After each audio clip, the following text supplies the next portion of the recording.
আসসালামু আলাইকুম প্রিয় শিক্ষার্থী, আশা রাখি সবাই আলহামদুলিল্লাহ ভালো আছো। আমরা দশম শ্রেণীর অষ্টম অধ্যায়ের বিদ্যুৎ সংক্রান্ত উপপাদ্য 23 নিয়ে আজকে আলোচনা করবো ইনশাআল্লাহ। আমাদের উপপাদ্য 23 নিয়ে আলোচনার ক্ষেত্রে যে বিষয়গুলো আমাদের কিছুটা জানা দরকার সেটা হলো যে আমাদের কোণ সম্পর্কিত, যেমন আমাদের প্রবৃদ্ধ কোণ, তারপরে পূরক কোণ, সম্পূরক কোণ, এই বিষয়গুলো নিয়ে আমরা আলোচনা করব এই পরিপ্রেক্ষিতে। আর এছাড়া আমাদের উপপাদ্য 23টা বলছি কি যে বৃত্তে অন্তর্লিখিত চতুর্ভুজের যে কোনো দুটি বিপরীত কোণের সমষ্টি দুই সমকোণ আছে। বৃত্তে অন্তর্লিখিত চতুর্ভুজ বলতে আমরা কি বুঝি? এটা দ্বারা বোঝাচ্ছে যে এমন একটা চতুর্ভুজ যে চতুর্ভুজের চারটা শীর্ষবিন্দু দিয়ে আমাদের বৃত্তস্থ বিন্দু হবে, অর্থাৎ চতুর্ভুজটা বৃত্তের মধ্যে থাকবে এবং এই চারটা শীর্ষবিন্দু বৃত্তস্থ বিন্দু হবে, তাহলে এটাকে আমরা বলবো বৃত্তে অন্তর্লিখিত চতুর্ভুজ। হ্যাঁ, এখন দেখা যাচ্ছে যে এই চতুর্ভুজটার মধ্যে বিপরীত কোণ আছে, যেমন আমাদের এখানে বি কোণের বিপরীত হচ্ছে আমাদের ডি কোণ, আবার এর বিপরীত হচ্ছে সি, তাহলে এই বিপরীত কোণদ্বয়ের সমষ্টি বিষম কোণ, এটা আমরা প্রমাণ করব। আমরা এই পদ্ধতিটাকে আবার ভিন্নভাবে বলতে পারি, যেমন বৃত্তে অন্তর্লিখিত চতুর্ভুজের বিপরীত কোণদ্বয় পরস্পর সমঘূরণ। আমরা জানি দুটি কোণের যোগফল যদি আমাদের 180 ডিগ্রি বা বিষম কোণ হয় তাহলে তাদেরকে আমরা সমঘূর কোণ বলি। তাহলে উপপাদ্যটা এভাবে একটু ভিন্নভাবে আসতে পারে যে বৃত্তে অন্তর্লিখিত চতুর্ভুজের যে কোনো দুটি বিপরীত কোণ পরস্পর সমঘূরণ। দেখা যাবে আমরা এবার কীভাবে আসি। এখানের মধ্যে আমাদের প্রথম থেকে আমরা বৃত্তের কেন্দ্রের সাথে আমরা একটা যোগ করে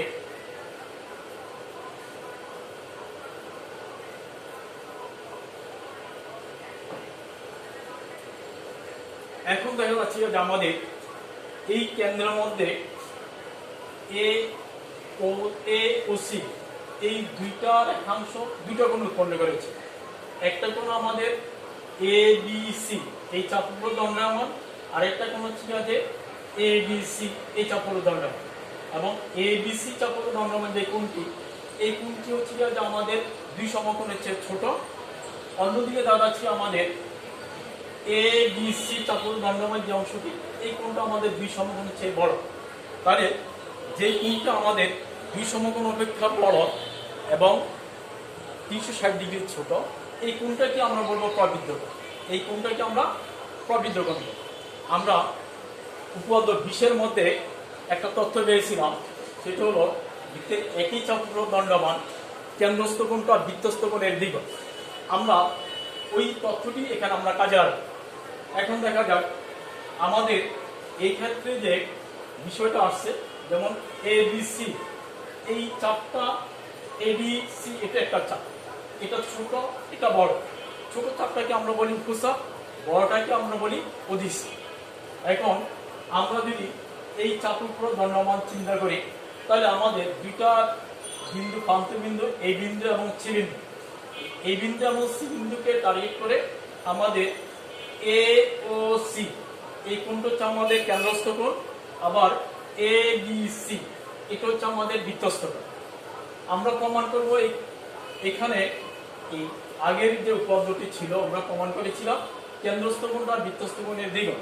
সেই হিসেবে আমরা পাচ্ছি যে আমরা এ বি সি এই চাপটি নেই, তাহলে আমরা বলতে পারি যে কেন্দ্রস্থ কোণ এ ও সি, অর্থাৎ তখন যখন এ বি সি চাপের উপর দণ্ডায়মান, সেক্ষেত্রে কেন্দ্রস্থ কোণ এ ও সি সমান 2 বৃত্তস্থ কোণ এডিসি, 2 বৃত্তস্থ কোণ এডিসি, কেন্দ্রস্থ কোণ এ ও সি 2 বৃত্তস্থ কোণ এডিসি।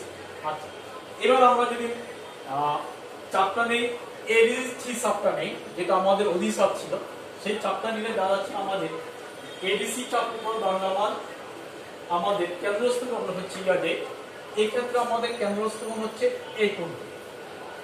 এই কোণটা আমরা আগে বলছিলাম যে এটি যেহেতু আমাদের দুই সমকোণের চেয়ে বড়, এটাকে আমরা কি বলবো? এটাকে আমরা বলবো প্রবৃদ্ধ কোণ। তাহলে এক্ষেত্রে আমাদের এওসি বলতে প্রবৃদ্ধ এওসি। আমরা যখন শুধু এওসি বলবো তখন আমাদের এই নিচের কোণটাকে বোঝাবে, আবার যদি আমরা প্রবৃদ্ধ কোণ এওসি বলি তাহলে আমাদের উপরে কোণটি বোঝাবে।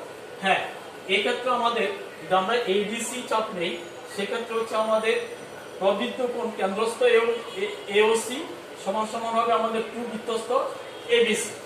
এখানে আমাদের তাহলে আমরা লিখতে পারি যে এবিসি চাপের দরকার আমার কেন্দ্রস্থ প্রবৃদ্ধ কোণ এওসি সমান সমান 2 বৃত্তস্থ কোণ এবিসি।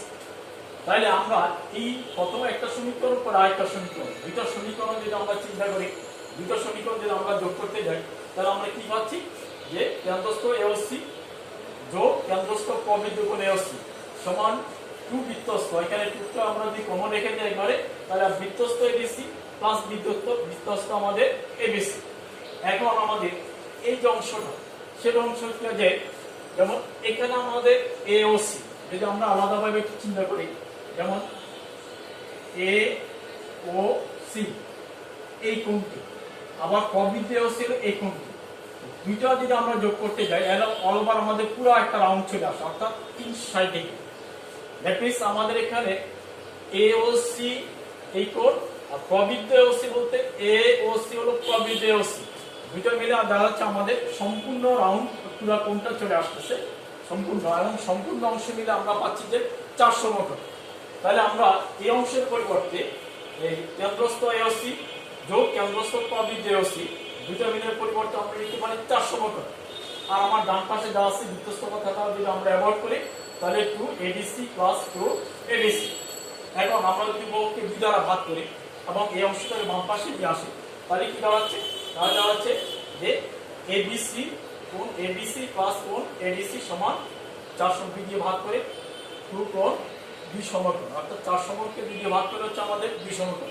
দ্যাট মিন্স তাহলে আমাদের যে উপদ্বীপ ছিল বৃত্ত অন্তর্লিখিত চতুর্ভুজের যে কোনো দুইটি বিপরীত কোণের সমষ্টি 2 সমকোণ। ঠিক অনুরূপভাবে আমরা প্রমাণ করতে পারি, আমি যেমন এখানে প্রমাণ করলাম যে এবিসি কোণ প্লাস এডিসি কোণ সমান 2 সমকোণ, ঠিক অনুরূপভাবে আমরা প্রমাণ করতে পারবো যে কোণ ডিএবি প্লাস কোণ ডিসিবি সমান 2 সমকোণ। অর্থাৎ আমরা যেভাবে চিন্তা করি না কেন আমাদের একই বৃত্ত যদি বৃত্ত হয় তাহলে বৃত্ত অন্তস্থ কোণ দুটি পরস্পর বিপরীত কোণদ্বয়ের সমষ্টি 2 সমকোণ বা এরা পরস্পর সম্পূরক। তো আশা করি কথাগুলি তোমরা বুঝতে পারছো। ইনশাআল্লাহ সামনে আমরা এটা নিয়ে আরো বা এর পরবর্তীতে এগুলো বেস করে আমরা আরো কিছু পদ্ধতি আছে সেটা নিয়ে আলোচনা করবো। আরো আছে তো, সময় আছে। সবাই ভালো থাকো, আসসালামু আলাইকুম।